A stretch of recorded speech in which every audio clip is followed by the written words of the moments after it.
രാവിലെ തന്നെ നല്ല വെയിലുണ്ടേ. ടെറസ് ഒന്ന് തൂത്തിട്ട് മല്ലിമുളകും വെയിലത്തിടാം. സംഭവം ഇത് ഇന്നലെ ഇടേണ്ട വീഡിയോയാണ്, പക്ഷേ എഡിറ്റ് ചെയ്ത് തീരണ്ടേ. മല്ലിമുളകും ഉണക്കി പൊടിച്ച് കഴിഞ്ഞാൽ പിന്നെ ഒരു 2-4 മാസത്തേക്ക് അങ്ങോട്ട് തിരിഞ്ഞു പോലും നോക്കണ്ട. ഇതൊന്ന് നിരത്തി ഇടുന്നതിന് മുന്നേ തന്നെ നമ്മൾ കരിഞ്ഞു പോവും. പിന്നെ വെയിലത്തിട്ട സാധനങ്ങളെല്ലാം മൂടിയിട്ട് അതിൻ്റെ പുറത്ത് കല്ലൊക്കെ വെച്ചതിന് ശേഷം ഞാൻ ഓടിപ്പോയി താഴെ ഇറങ്ങി. പോണ വഴി അവിടെ ഇരുന്ന് ചൂലും കൂടെ എടുത്തുകൊണ്ടിങ്ങി താഴെ വന്നേ. പുതിയ ചൂലെടുക്കുമ്പോൾ നന്നായിട്ടൊന്ന് കുടഞ്ഞ് കളയണേ അതിൻ്റെ ബ്രസിൽസ്. ജോലിക്ക് മാത്രം ഒരു പഞ്ഞോ ഇല്ല.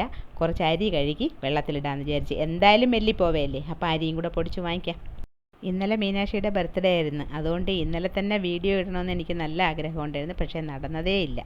മീനാക്ഷിക്ക് ഏറ്റവും ഇഷ്ടം പ്രോൺ ബിരിയാണിയാണ്. അപ്പോൾ അവളെ ബർത്ത്ഡേ ആയതുകൊണ്ട് തന്നെ ചേട്ടൻ പ്രോൺ ബിരിയാണി വാങ്ങിക്കൊണ്ടുവന്നേ. പക്ഷേ എനിക്കും ചേട്ടനും ഒക്കെ ചോറ് നിർബന്ധമാണ്. അതുകൊണ്ട് ഞങ്ങളൊരു ചോറ് ഓർഡർ ചെയ്ത്. ചോറും റെഡി, പ്രോൺ ബിരിയാണിയും റെഡി. ആസിഫെ ബിരിയാണി. പ്രോൺ ബിരിയാണിക്ക് ഒരുപാട് വില കൂടി. 1.2K ആയിരുന്നത് 1.5K സംതിങ് ആയേ.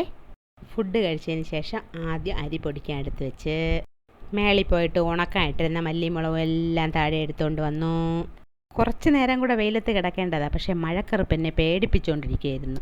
എന്നാലും ഇതിലും വലിയ ഉണക്കൽ സ്വപ്നങ്ങളിൽ മാത്രം. കീലും മുളകും മല്ലിയും അരിയും എല്ലാം കൂടെ മെല്ലിക്കൊണ്ടുപോയിട്ട് ഓടി വരാമേ. ഞാൻ മല്ലിയും മുളകും വെയിലത്തിട്ട് ഇടുമ്പോൾ സാധാരണ ഒരു മഴ പതിവാണ്.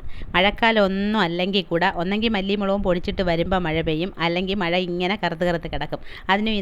ഇന്നലെയും അതിന് വിപരീതമായിട്ടൊന്നും സംഭവിച്ചില്ല, പക്ഷേ മഴ പെയ്തില്ല.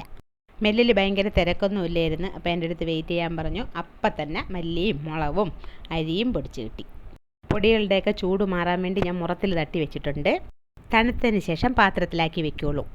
അപ്പോഴത്തേക്കും മീനാക്ഷിയുടെ ബർത്ത്ഡേ കേക്ക് മുറിക്കാൻ വേണ്ടി വിളി വന്നു.